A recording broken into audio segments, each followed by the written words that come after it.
E l'architetto Rino Lamendola, il nuovo presidente dell'Ordine degli Architetti della provincia di Agrigento, elezione avvenuta ieri presso il Dioscuri by Palace.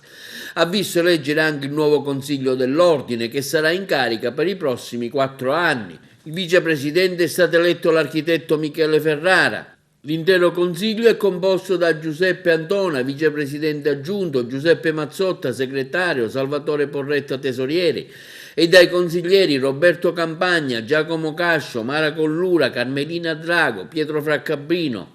Angela Muratore, Isabella Puzzangaro, Patrizia Russotto, Giuseppe Vita, Raimondo Zambuto. Il neopresidente Lamendola succede all'architetto Alfonso Cimino. Vorrei dire che torno in provincia dopo un'esperienza lunga 10 anni, un'esperienza proficua, entusiasmante per certi aspetti, grazie alla quale sono riuscito a raggiungere degli obiettivi importanti per rilanciare la centralità del progetto di architettura nei processi di trasformazione del territorio e per promuovere, per aprire il mercato dei lavori pubblici ai giovani e soprattutto ai professionisti talentuosi.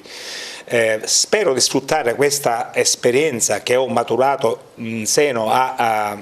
consessi abbastanza impegnativi come il Consiglio Nazionale degli Architetti, ma soprattutto come il Consiglio Superiore dei Lavori Pubblici, per poter superare sul territorio le criticità che continuano ad affliggere la professione dell'architetto e per coinvolgere soprattutto le istituzioni competenti in nuove politiche di rigenerazione urbana, politiche di riqualificazione dei centri storici, di riqualificazione dei nostri beni culturali, ma al tempo stesso di politiche per costruire nuove opere pubbliche che ci possano consentire di superare quel gap infrastrutturale che negli ultimi decenni ha progressivamente isolato la nostra terra. Tutto questo lo farò proseguendo un percorso già brillantemente avviato dal Consiglio uscente e dal Presidente Alfonso Cimino, che devo ringraziare perché ci consegna un Consiglio dell'Ordine in piena efficienza, con il bilancio già approvato e con una serie di attività avviate che noi proseguiremo per raggiungere obiettivi che, devo dire, sono comuni sempre per la nostra categoria e non solo per la categoria, ma più in generale per la società civile agrigentina. 4 anni intensi di presidenza, un consuntivo sulla sua attività.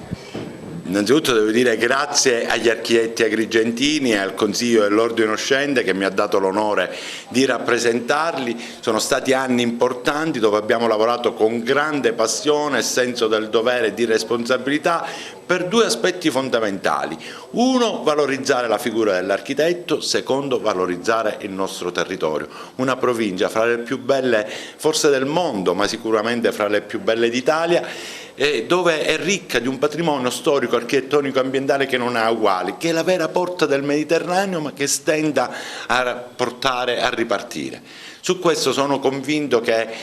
con la grande attenzione che noi abbiamo avuto dalla stampa, dalle istituzioni, qui ringrazio tutti quanti, dalla Curia Arcivescovile di Agrigento, abbiamo lavorato e questo nostro lavoro è stato ripagato dal grande affetto che non solo gli architetti ci hanno dimostrato in questi anni, fino all'ultimo, ma anche da tantissima gente. Oggi noi lasciamo, ma con una continuità, perché noi abbiamo fatto squadra fin da subito, possiamo definire che il mondo degli architetti è una grande famiglia, compatta e unita, e il nuovo Consiglio, fatto da altrettanti validi professionisti che saranno magistralmente guidati dal nuovo Presidente, il mio amico Rino Lamendola, nel proseguire questo lavoro sono certo che raggiungeranno tantissimi altri obiettivi, perché il nostro è un lavoro che riguarda la gente, che riguarda il territorio e su questo noi siamo convinti che lavoreremo.